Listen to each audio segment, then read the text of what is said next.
দক্ষিণ এশীয় আঞ্চলিক সহযোগিতা সংস্থা সার্ককে পুনরুজ্জীবিত করার আহ্বান জানিয়েছেন প্রধান উপদেষ্টা প্রফেসর মোহাম্মদ ইউনুস। শুক্রবার নিউ ইয়র্কে জাতিসংঘ সাধারণ পরিষদের ৮০তম অধিবেশনে ভাষণে এই আহ্বান জানান প্রধান উপদেষ্টা। এ সময় তিনি রোহিঙ্গা সংকটের স্থায়ী সমাধানে আন্তর্জাতিক সম্প্রদায়ের সহযোগিতা কামনা করেন। বাংলাদেশের জনগণ ও বিশ্বের বিবেকবান নাগরিকদের পক্ষ থেকে পূর্ব জেরুজালেমকে রাজধানী করে একটি স্বাধীন ফিলিস্তিন রাষ্ট্র প্রতিষ্ঠার দাবি জানান প্রধান উপদেষ্টা। নিউ ইয়র্ক থেকে আমাদের বিশেষ প্রতিনিধি খোরশেদ আলমের প্রতিবেদন। ক্যামেরায় ছিলেন মোহাম্মদ মনিরুজ্জামান। বিশ্ব নেতাদের সবচেয়ে বড় আসর জাতিসংঘের সাধারণ পরিষদের অধিবেশন। শুক্রবার ৮০তম অধিবেশনের মূল পর্বে ভাষণ দেন বাংলাদেশের অন্তর্বর্তীকালীন সরকারের প্রধান উপদেষ্টা প্রফেসর মোহাম্মদ ইউনুস। বক্তব্যে প্রধান উপদেষ্টা গণঅভ্যুত্থানের পরে নতুনভাবে বৈষম্যহীন ও ন্যায় বিচার ভিত্তিক সমাজ বিনির্মাণে সরকারের পদক্ষেপ তুলে ধরেন। এই বছর আমরা জুলাই গণঅভ্যুত্থানের প্রথম বার্ষিকী পালন করেছি। যে অভ্যুত্থানে আমাদের তরুণ সমাজ স্বৈরাচারকে পরাভূত করেছিল, যার ফলে আমরা বৈষম্যমুক্ত ন্যায় বিচার ভিত্তিক সমাজ বিনির্মাণের অভিযাত্রা নতুনভাবে শুরু করতে পেরেছি। আমাদের লক্ষ্য ছিল ক্ষমতার ভারসাম্যপূর্ণ একটি গণতান্ত্রিক রাষ্ট্র কাঠামো গড়ে তোলা, যেখানে আর কোনো স্বৈরশাসকের আবির্ভাব হবে না। কোনো নির্বাচিত নেতা রাষ্ট্রের গণতান্ত্রিক স্বরূপকে ক্ষুণ্ণ করতে পারবে না, কিংবা রাষ্ট্র ও জনগণের রক্ষকরা ভক্ষকে পরিণত হতে পারবে না।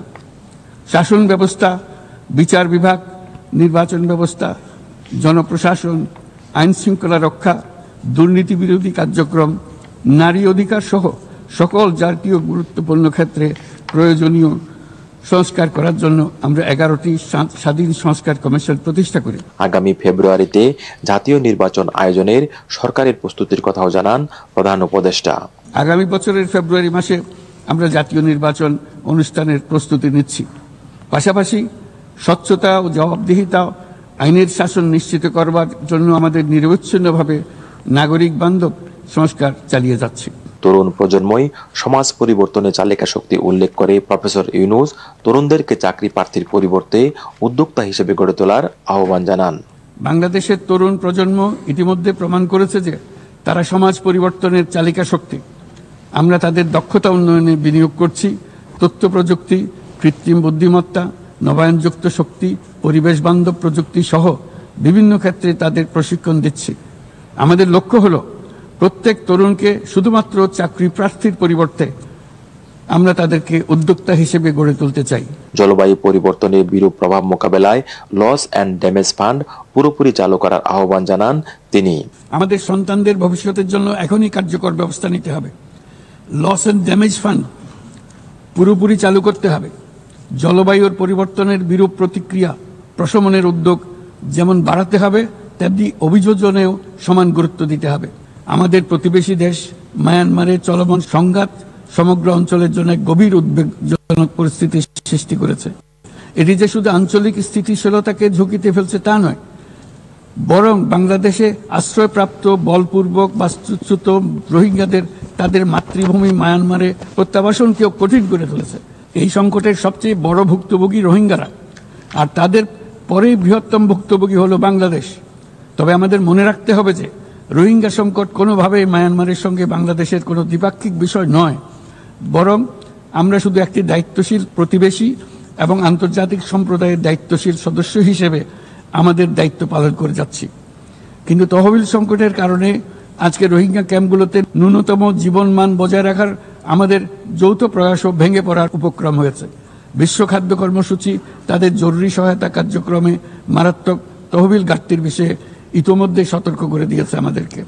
অবিলম্বে নতুন তহবিল না এলে মাসিক রেশন অর্ধেকে নামিয়ে এনে মাথাপিছু মাত্র $6 নামিয়ে আনতে বাধ্য হবে, যা রোহিঙ্গাদের অনাহার ও অপুষ্টিতে নিমজ্জিত করবে, যা তাদেরকে আগ্রাসী কোনো পদক্ষেপ নিতে বাধ্য করবে।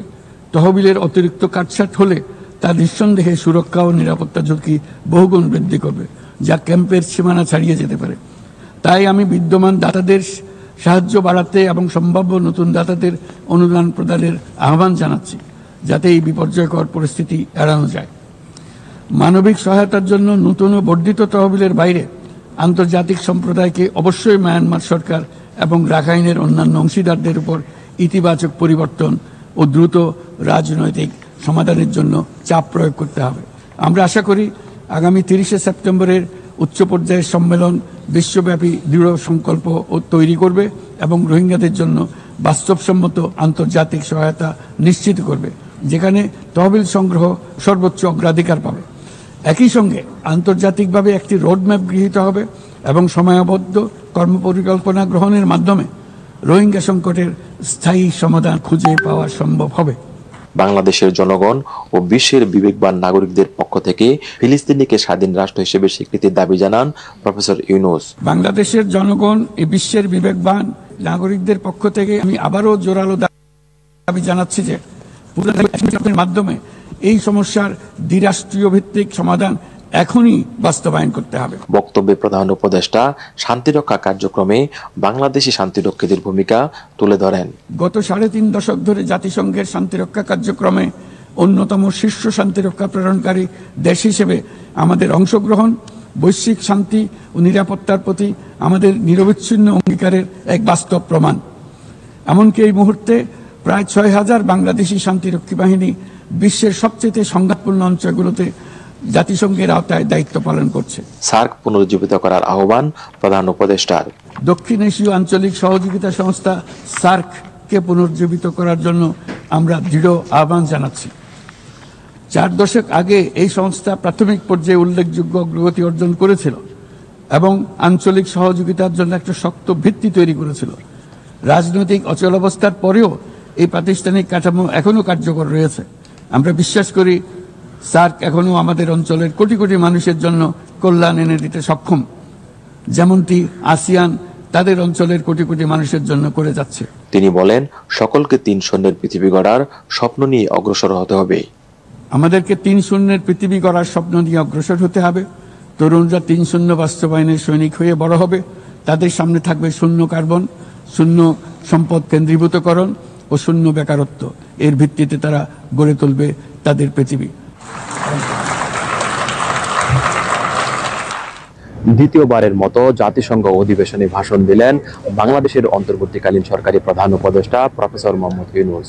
তার এই ভাষণের সময় বিএনপি, জামাত ও এনসিপি নেতাদের উপস্থিতি ফ্যাসিবাদের বিরুদ্ধে বাংলাদেশ যে ঐক্যবদ্ধ বিশ্ব দরবারে সেটি প্রতিষ্ঠিত হলো। Khurshed Alam, BTV news, new York, যুক্তরাষ্ট্র।